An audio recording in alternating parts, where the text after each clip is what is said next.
Hello friends, इस video में मैं आपको जियो फाइनेंशियल्स के शेयर्स के गिरने के रीजंस बताने वाला हूं।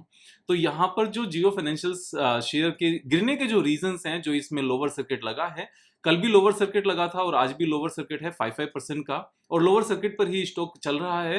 तो इसका जो मेन रीजन है वो ये नहीं है कि जियो फाइनेंशियल बेकार कंपनी है, बल्कि रीजन है कि ईटीएफ ने इसको सेल करना कंटिन्यू रखा हुआ है। अब अगर हमें पता हो कि जो रिलायंस इंडस्ट्रीज है वो निफ्टी और सेंसेक्स का पार्ट है, और जितने शेयर्स हमारे पास रिलायंस इंडस्ट्रीज के थे सेम ही हमें जियो फाइनेंशियल्स के मिले।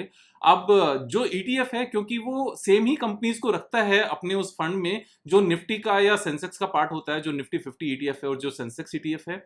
अब क्योंकि जियो फाइनेंशियल्स निफ्टी और सेंसेक्स का पार्ट नहीं रहेगा, तो उनको इसको सेल करना मजबूरी है। तो ये मजबूरी में नीचे बिक रहा है, और जो बायर्स हैं वो इसीलिए इस चीज का फायदा उठा रहे हैं कि उसको हाई प्राइस पर खरीदने के बदले उनको पता है कि कुछ कंपनीज को, कुछ इंस्टीट्यूशंस को इस फंड से इसको बेचना पड़ेगा, लगातार सेल होगा, तो लोअर सर्किट पर लगातार माल बिक रहा है, और जिसको भी चुपचाप खरीदना है वो चुपचाप यहां पर खरीद रहा है। तो रिटेलर्स, आप ये मत समझना कि इसके जो डाउन जाने का रीजन है वो कंपनी की प्रॉब्लम है। कंपनी की प्रॉब्लम नहीं है, ये बेसिकली ईटीएफ की प्रॉब्लम है कि ईटीएफ वालों को इसको मजबूरी में सेल करना पड़ रहा है। अगर आप यहां पर रीड करोगे, Jio finance service is currently part of both benchmark indices and will be removed from Nifty and Sensex after the end of 3rd days of its listing, यानी कि 24 अगस्त को यहां से इसको रिमूव कर दिया जाएगा, और सारे ही ईटीएफ में फिर जियो फाइनेंशियल्स नहीं होना चाहिए। इसलिए 2-3 दिन यहां पर सेलिंग चलती रहेगी। तो अगर नीचे जाता है तो ये एक हमारे लिए बेनिफिट ही है कि अच्छी चीज सस्ती मिल रही है,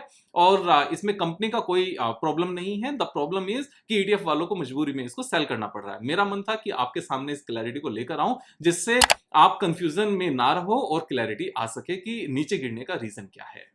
थैंक यू।